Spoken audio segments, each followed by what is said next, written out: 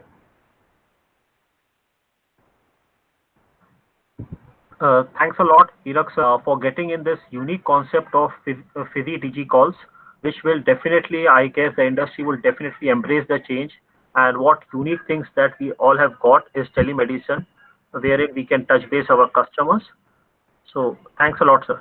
So the next question is for Deepak, sir. How artificial intelligence will play a role in pharmaceutical industry? Over to you, sir. That's a very good question. Artificial intelligence is in existence since long. It's a old story now, but it is not being used as much. But currently, because of this COVID situation, I think artificial intelligence will work much more. It will come very aggressively.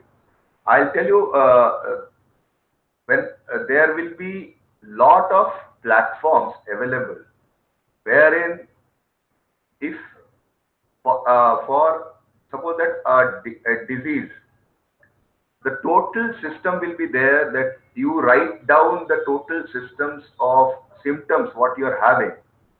You will find that there is something which is going to support you in terms of medicine, right? So what will happen is, if you put on your symptoms, automatically through a system you will get a prescription that this is what you need to do as a precaution. This you need to do as medicine, primary medicine. So, and if at this situation, if the things worsen, then you need to go to a doctor.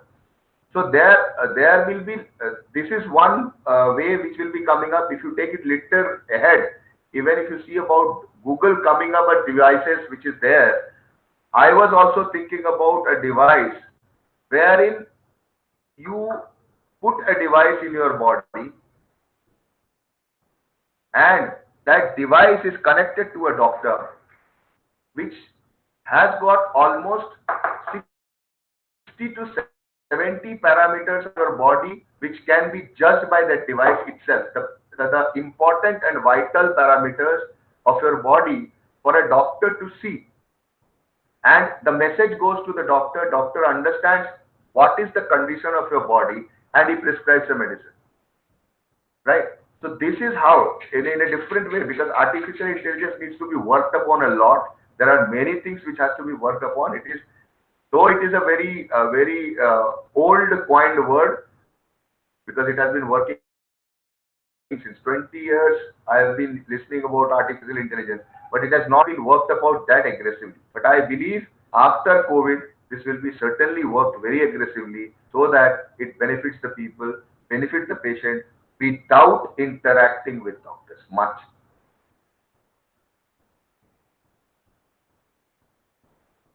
Thanks a lot. Thanks a lot, Deepak sir, for a brief elaboration on artificial intelligence, and hope this has definitely answered the query of our audience. Thanks a lot, sir. So the next question goes to Datta sir. The question is very interesting. What is the most prerequisite role of pharmacist in such a pandemic condition? Over to Datta sir.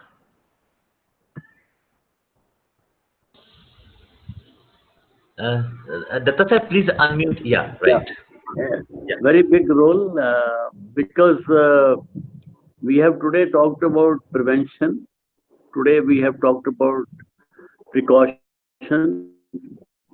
Today we have talked, I think my friend Verma ji was very well prepared in his talk.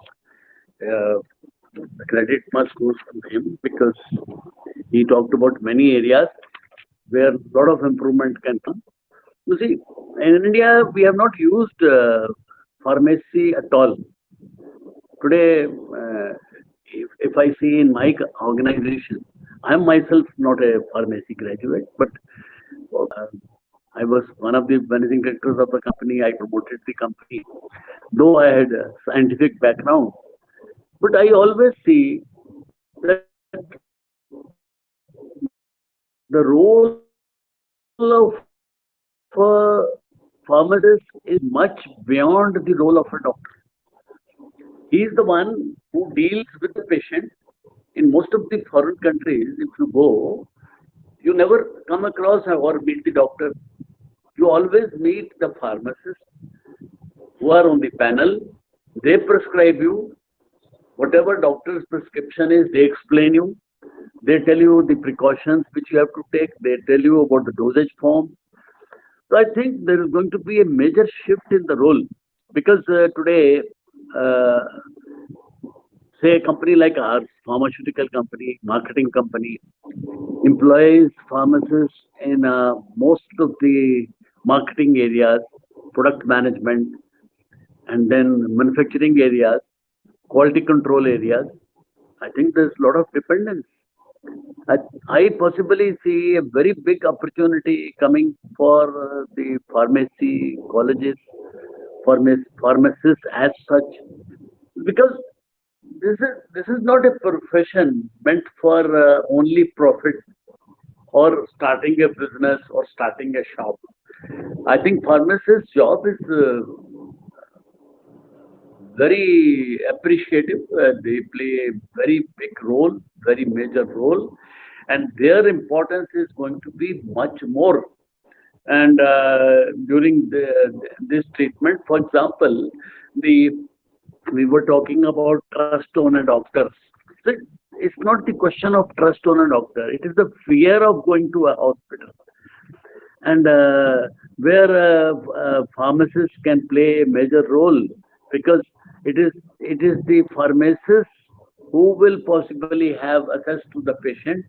Doctor will, as suggested by Verma ji and my colleague Mossab, that doctor will be in a separate chamber or doctor will record the things, patient will uh, be observed through those reports and other things and then prescribe.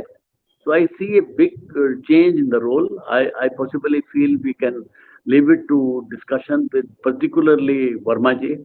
He can tell us what is going to be the role of the pharmacist because role I see, I have already said. I think the question was asked to a wrong man. The question should have been gone to Vermaji, but God bless all of you. Thank you.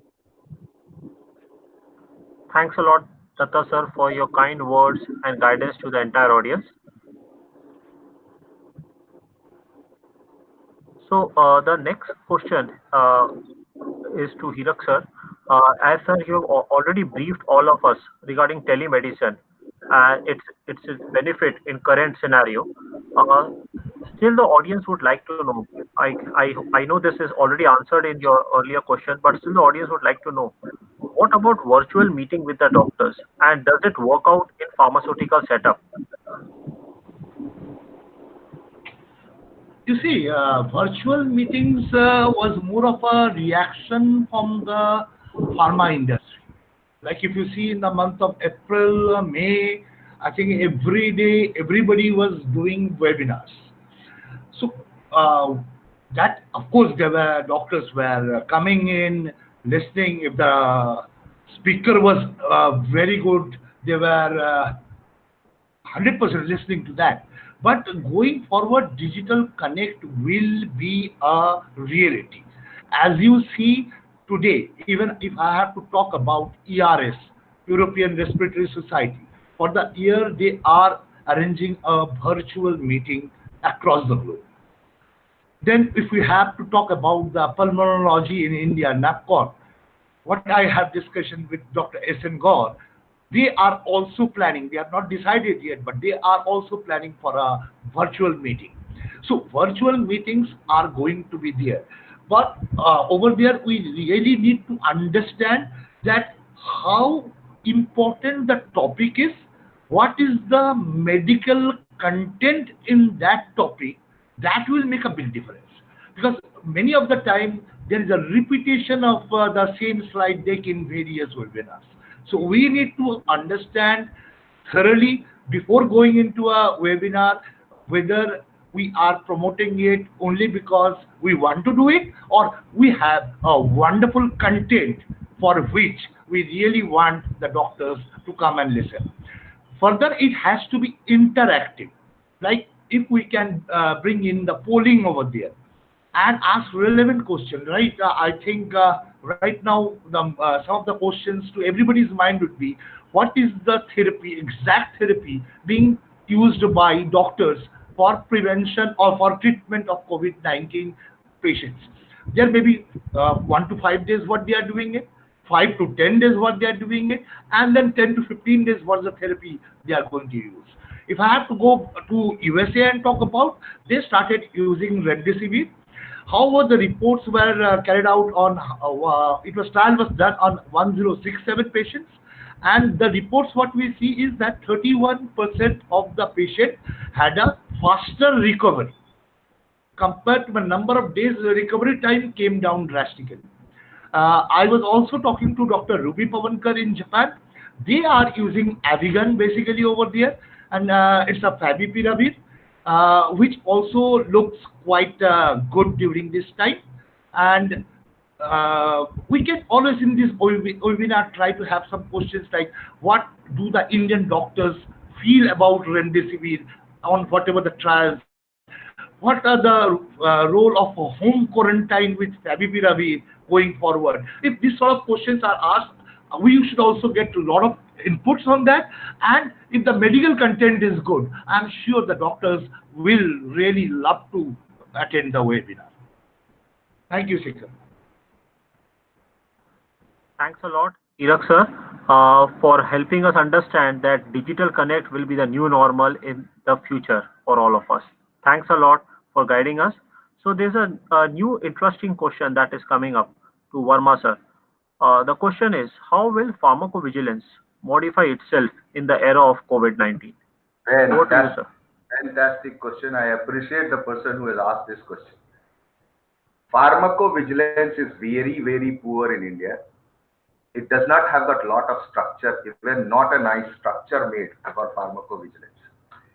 And I believe, I thank Dr. Datta, Mr. Datta talking that Deepak will talk about it, and I will try to bring in the role of pharmacist in this.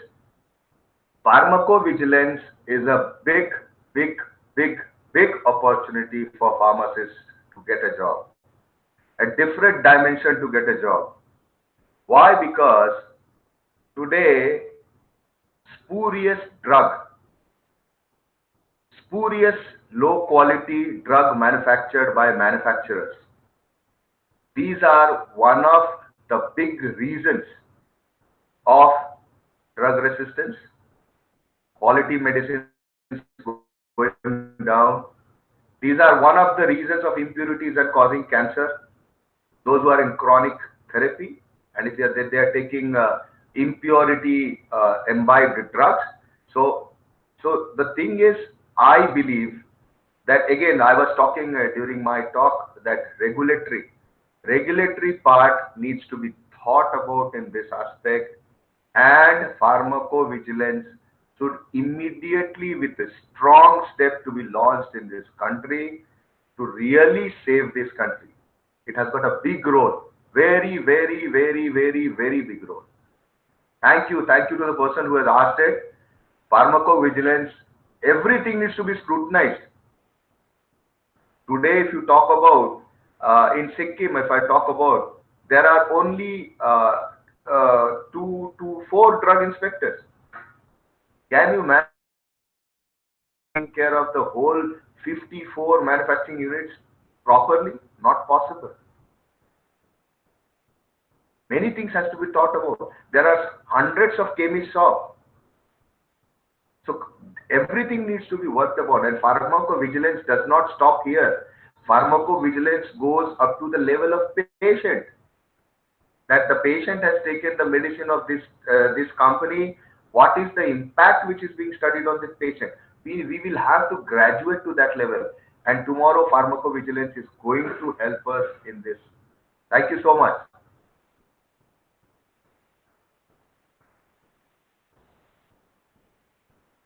Hello. Thanks a lot, Verma sir, for helping us understand details about pharmacovigilance, and I hope and we are quite sure that this has definitely answered to the query that has been asked.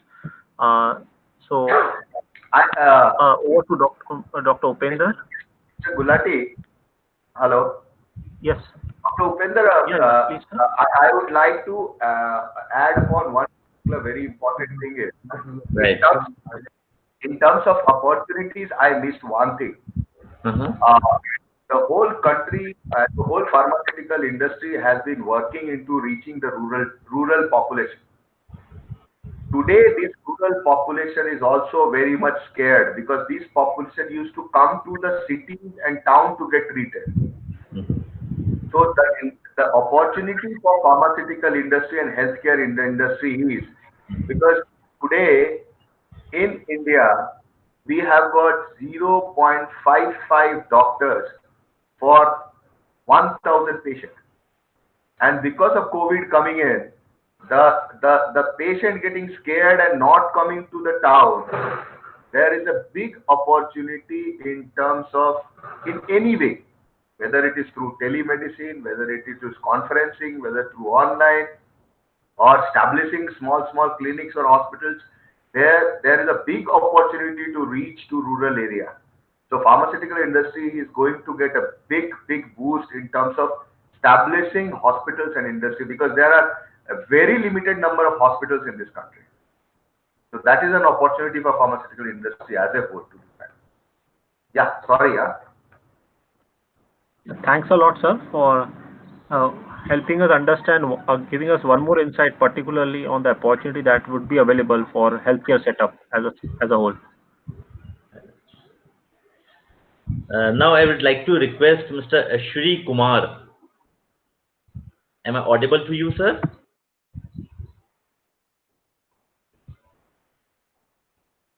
Mr. Ashri Kumar.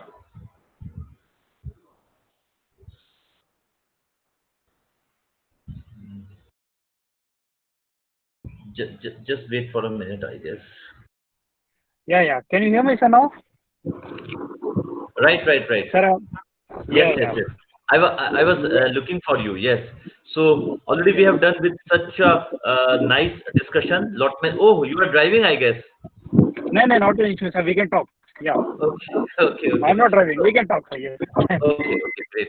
So already we have heard about some of the very nice, informative discussion sessions. Then some of very interesting questions from the audience. I must say, audience is very critically understanding each and every line that has been given by the eminent speakers as well, and they are continuously following up as well. So I must appreciate and congratulate all the learned speakers for the same, and I wanted to have your inputs over the panel discussion or your vote of thanks also. Yeah, over to you, sir. Yeah. Thank you, Dr. Upender ji. And definitely it is my honor to convey my vote of thanks. But before that, I have one small question to the panel.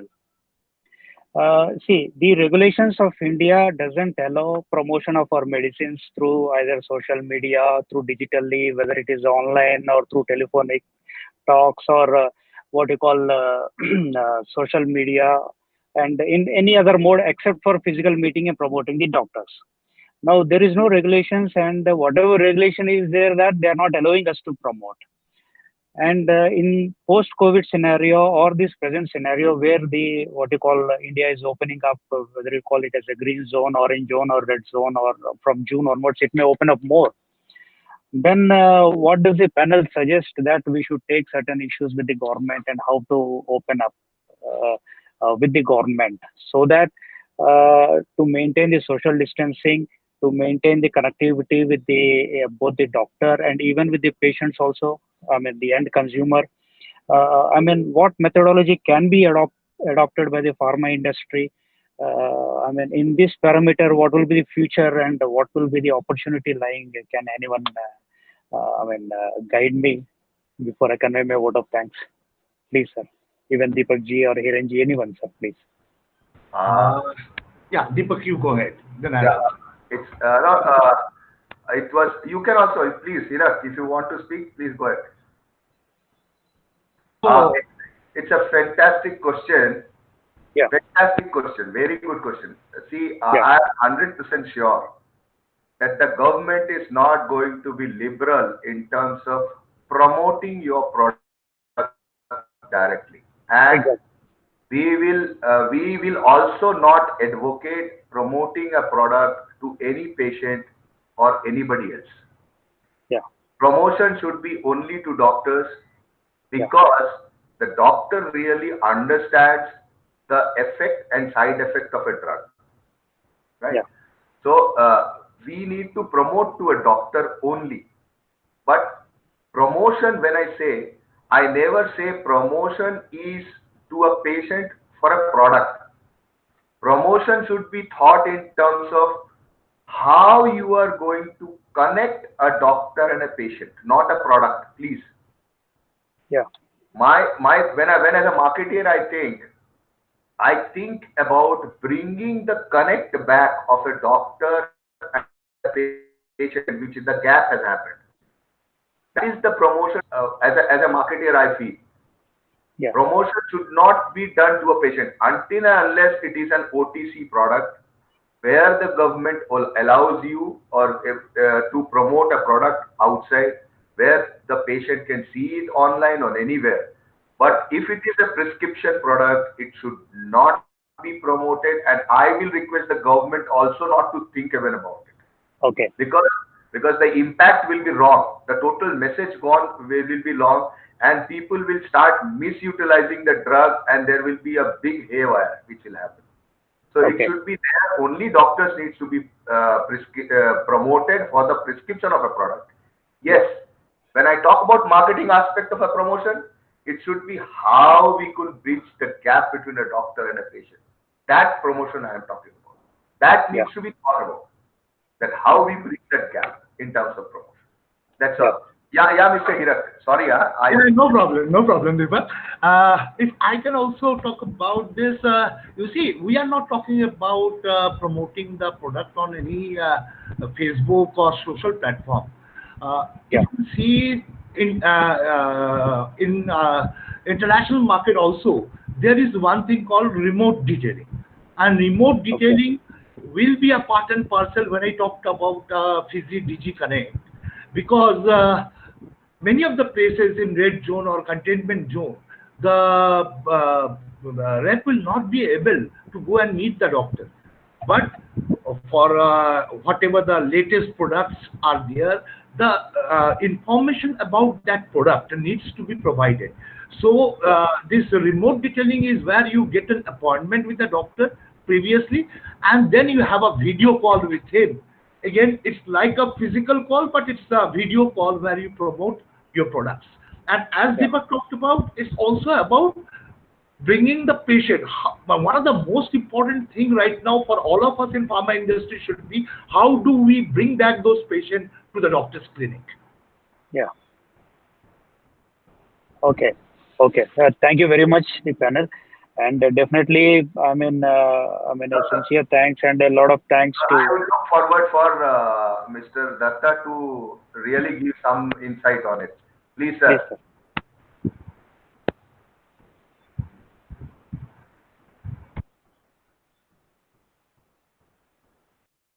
Hello. Yeah.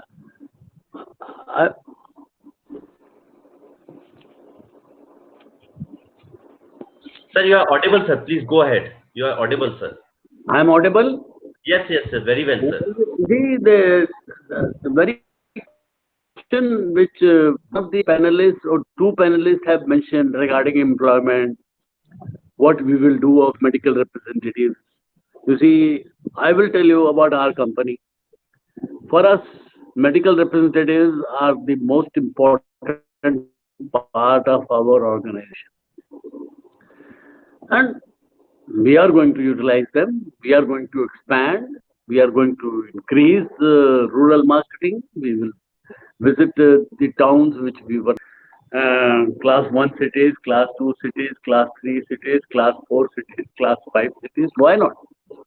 The question arises that the biggest employment of a pharmacist today is as a medical representative. And I think we should see that as an opportunity. Now, the question which Shri Kumar asked was different. You see, Government of India is going to bring a regulation where they are going to possibly advertise for almost 35, 36 medicines which are possibly not going to be promoted, or they will be available on OTC from the present category. If that happens, see, that will see a different marketing, different equation altogether. Say for example, certain painkillers, even certain PPI drugs, certain anti-allergic drugs, they may come out of promotion. I think there's a question for all of us to answer. After all, I will suggest to Dr. Upendraji possibly to organize a bigger conference or a bigger meeting on this panel discussion which we had. We all participated. We all gave our contribution. Parmaji possibly was thoroughly prepared, and even both sahab, they contributed. We answered the questions. But I think questions should go to a larger pharmaceutical organization. More pharma companies should come forward. You see the model of a company like Mankind, which is a village-based model. I don't see any. Their business also has come down by 20%, but they are going to bounce back in the month of June and July because of their rural marketing skills. So I think all of us should have a bigger conference. I will suggest to the Certainly, sir, with your support and blessings, certainly we are going to organize such a big conference as suggested, and that would be inclined towards industrial approach and role of pharmacists for the same. Yeah. Yeah, thank you very much, sir. And special thanks to Dr. Upenderji for this excellent panel discussion and inviting some of the senior people. And definitely, I am already associated with Datta sir in this topic, so he has always been my mentor and my guru also. So special thanks to Datta sir. And a lot of learning happened with Hirekji and Deepakji also. And one major takeaway, which I think everyone has given, including Datta sir, was that Upenderji, definitely we would love to have a bigger interaction with a bigger issues on a bigger platform, which can be represented to the authorities also, where they can simplify certain what you call regulation process without compromising on the certain ethics of promotion and other things. So with this note, I would like to convey my sincere thanks to the whole panel. And over to you, Dr. Saab. Thank you so much, sir, for your kind words as well. Yeah, so, please. yes, as an organizer, as a secretary for the society, it is indeed a great pleasure to hear such a learned speakers. And certainly, Datta sir, with your suggestions, we are going to organize a much bigger conference of SPER, and that would certainly invite the physicians, the panelists in terms of the industry people. Definitely the regulatory people will also be there, because you have been witnessing some of the events of SPER, that in the inaugural also I mentioned that we have organized the SPER Student Congress. So where we are able to see the people from the industry, PhD Chamber of Commerce, the chamber houses, they are also associated, and people from the regulatory like Professor G.N. Singh, the ex-Drug Controller General of India, then Dr. Bangaru Rajan, the current Joint Drug Controller of India, they have also participated. So certainly we are going to plan in such a manner so that we will be having an inclination towards all the fields. Like it should not just focus on academia or research.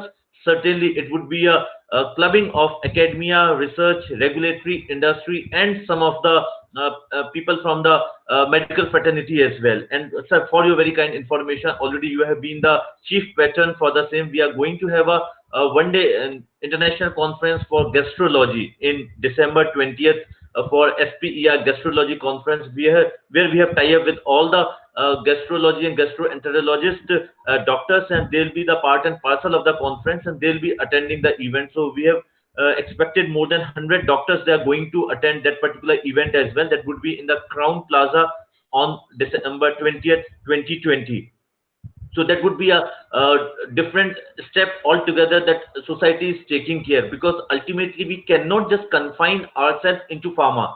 It would be beyond that. It would be the pharma, the healthcare, the social belongingness. So we have to inculcate those things into the aim, objective, and vision and mission of the society. Then only we'll be able to portray ourselves as a leading society, and we are able, whatever we are planning to do, at least we'll be able to execute the same, and we'll be able to do for the betterment of the pharmacists as well, and integrate pharmacists with the doctors as well, because there is always a repulsion going on that why doctors they have writing something, why pharmacists is not getting the opportunity. Portions that always we can discuss, but certainly we have to understand our own role as well. We have to develop the highest quality of the medicine. We have to understand the marketing tactics as well, what we have to follow, what about the ethical marketing as well. So these kind of points need to be understand, and we have to understand the per se from the government as well as the regulators as well. I'm very proud to say that the conference I was talking about, the gastrology conference, the brochure of that particular conference himself released by Honorable Cabinet Minister Dr. Harshvardhan Singh Harshvardhan sir. He is currently the head minister, Cabinet Health Minister for Government of India. So at that time he assured us that he will be attending that event. But yes, due to the COVID, the situation has been changed drastically. So we have to understand that certainly for this kind of events, they are going to invite the people from the industry, so that we will be able to understand the concept or the orientation of the per se from the industry people. We are going to align the government officials as well. We are going to align the people from the regulatory as well, so that we will be able to showcase a full pack conference for the students, for the academician, for the people from the industry. So with these words, I would like to thank each one of you for participating in the panel discussion, for your consistent support, encouragement, and motivation. And certainly being in a young association of a standing of just 10 years, I can say we are able to do some wonders for the advancement of pharmaceutical education research and with the first day of industry as well. So look forward for your kind support and blessings in the near future as well, sir. Special thanks to Gulati Saab for Shikharji, yes, sir. Yeah. because Thank you, sir. Shikharji was a great moderator. Possible good questions came. God bless all of you. Thank you, sir. Thank you. Thank you very so much. much. Thank you. Wonderful meeting all of you. We are going Thank to you, sir. have Thank a you. scientific discussion tomorrow in the morning at 10:30. So we are starting with the session of Professor Dr. Rakesh Kumar Sharma. He is the Vice Chancellor for Savita University, Chennai. Then we are going to have a talk from Professor Dr. Harvinder Popli. She is the officiating registrar and dean for DIPSR, New Delhi. Then we have a last lecture that we are going to have tomorrow. That is Mr. Rajesh T. He is associated in the pharmacist chain with John Hopkins Aroma Healthcare, Dehra, Kingdom of Saudi Arabia. So certainly the tomorrow's 3 session would be a value addition for you people as well. So look forward for your consistent support and your presence for the event. Thank you each one of you. Thank you, Dr. Pedra. Thank you. Thank you, sir. Pleasure.